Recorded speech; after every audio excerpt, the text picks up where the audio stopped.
Good morning students, आपका online class में आपका स्वागत है। आज हम बीएससी फर्स्ट ईयर विषय पर्यावरण विषय वस्तु व शिक्षण विधियों के अंतर्गत हम आज परिवार एवं समाज में भूमिकाओं के बंटवारे से अपने दिन की शुरुआत करते हैं, जिसके अंतर्गत मनुष्य एक सामाजिक प्राणी है। समाज की प्रथम इकाई परिवार है। समाज के अभाव में मानव का क्रमबद्ध सर्वांगीण विकास असंभव है। चूंकि विकास की प्रथम अवस्था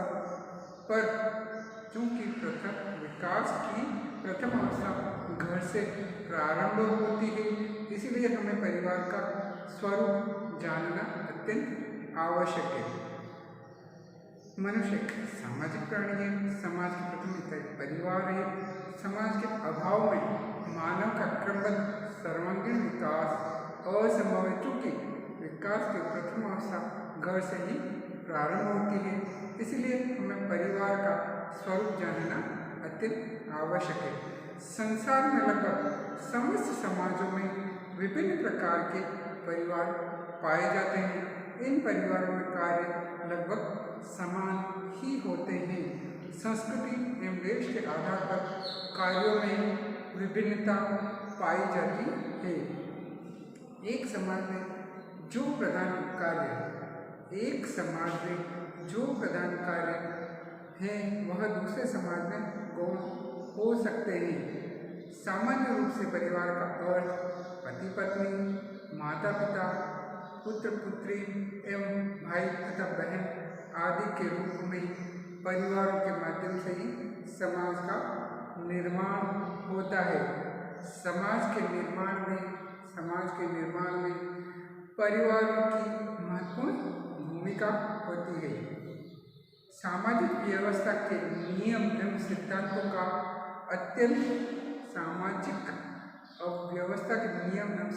का उद्भव समाज में रहने वाले परिवार की विचारधारा पर निर्भर करता है। अर्थात समाज में जिस प्रकार के परिवार निवास करते हैं, समाज का स्वरूप उसी के अनुरूप हो जाता है। परिवार में नारी की भूमिका एक गृहिणी परिवार का प्रमुख आधार होती है।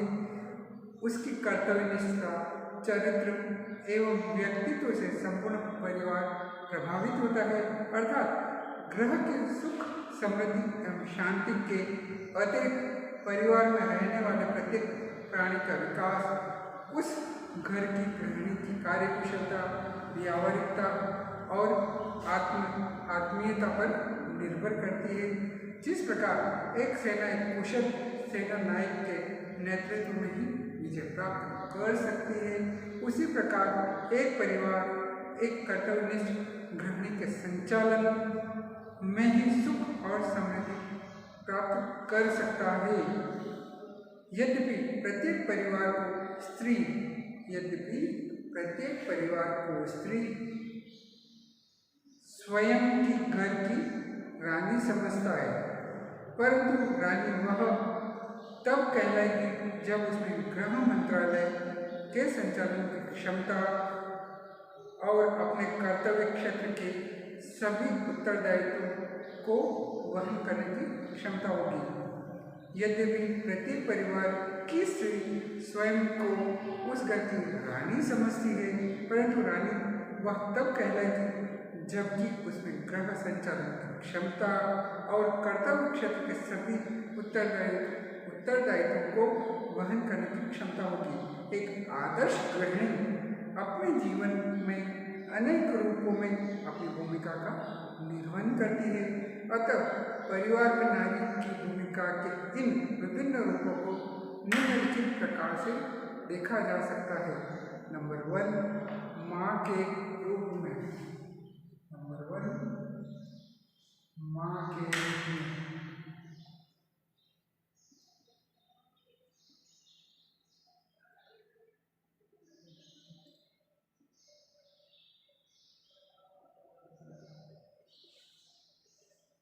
यह कथन पूर्ण रूप में सत्य है कि परिवार नागरिकता की पाठशाला है।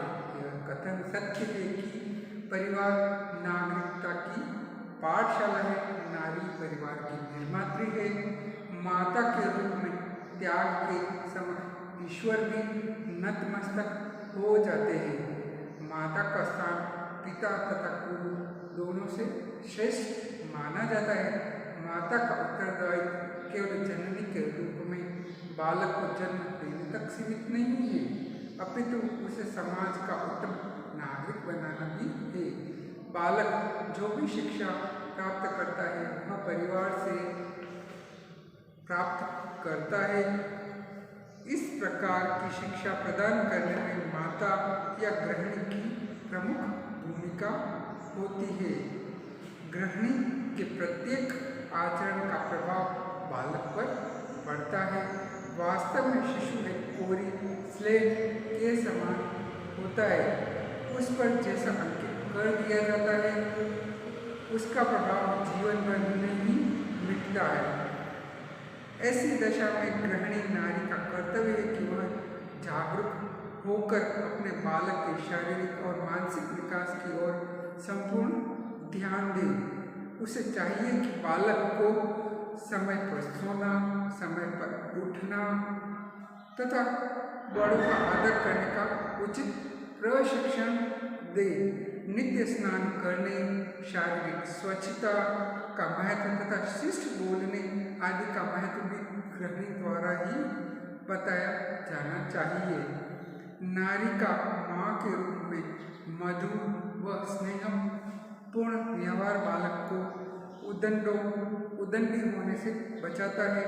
अतः सदैव बालकों के साथ स्नेहपूर्ण व्यवहार भी करना चाहिए। उन्हें इस प्रकार की कहानियाँ सुनाई जाए जिससे उसमें देश प्रेम, उत्साह, त्याग तथा कर्तव्यनिष्ठता की भावनाएं उत्पन्न हो सके। नंबर 2, पत्नी के रूप में। नंबर 2, पत्नी के रूप में।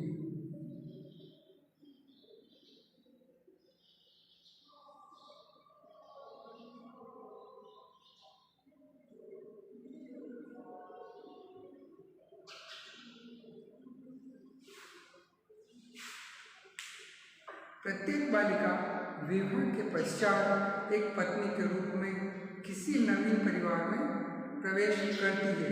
उसका यह नवीन परिवार एक नवीन वातावरण होता है।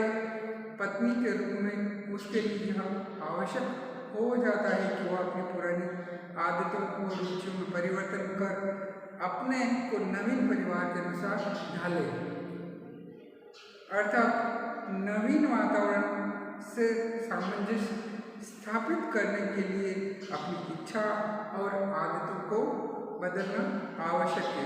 पत्नी पति की एक अच्छी सलाहकार तथा मित्र होती है तथा प्रत्येक परिस्थिति में पति का साथ निभाती है। वह पति की सेवा को ही अपना सुख और समृद्धि तथा उसकी आज्ञा को ही अपना कर्तव्य मानती है। यदि पति की आय जीवन निर्वाह के लिए पर्याप्त नहीं है तो पत्नी घर से बाहर निकलकर पति की आर्थिक सहायता भी करती है। सर्वप्रथम एक आदर्श गृहिणी को अपने पति की प्रत्येक प्रकार से देखभाल करनी चाहिए। पति ही उसका और उसके परिवार का प्रमुख आधार होता है। अतः उसकी मूलभूत आवश्यकताओं के साथ साथ उसकी भावनाओं और इच्छाओं का भी ध्यान रखना चाहिए। यदि गृहिणी अपने पति के साथ सम्मानपूर्वक व्यवहार करती है तो उसका प्रभाव बालकों पर भी प्रभाव पड़ता है। यदि पति से कलह और संघर्ष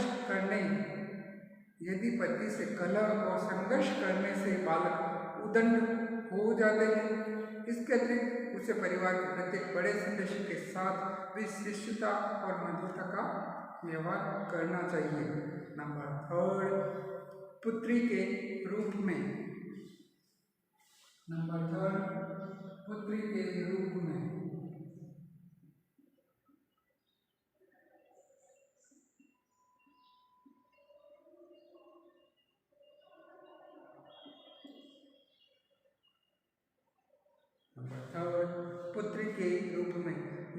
जब पुत्र के रूप में परिवार में रहती है तो वह परिवार की मर्यादाओं की रक्षा करती है। पुत्र के रूप में वह परिवार में छोटे भाई बहनों को माता के समान स्नेह देने का प्रयास करती है। नंबर 4, बहन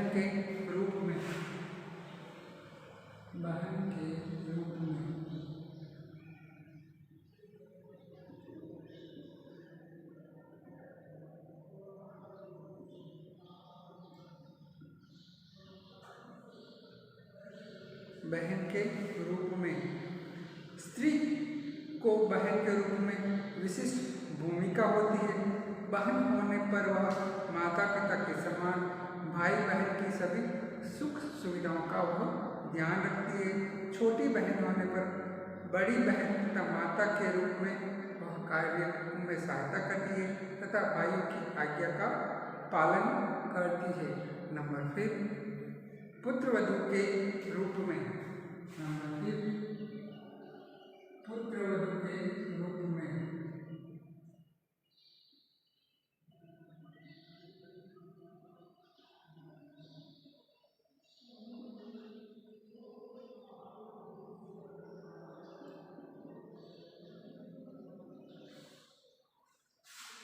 नारी को पुत्रवधू के रूप में बहुपक्षीय भूमिकाओं का निर्वहन करना पड़ता है।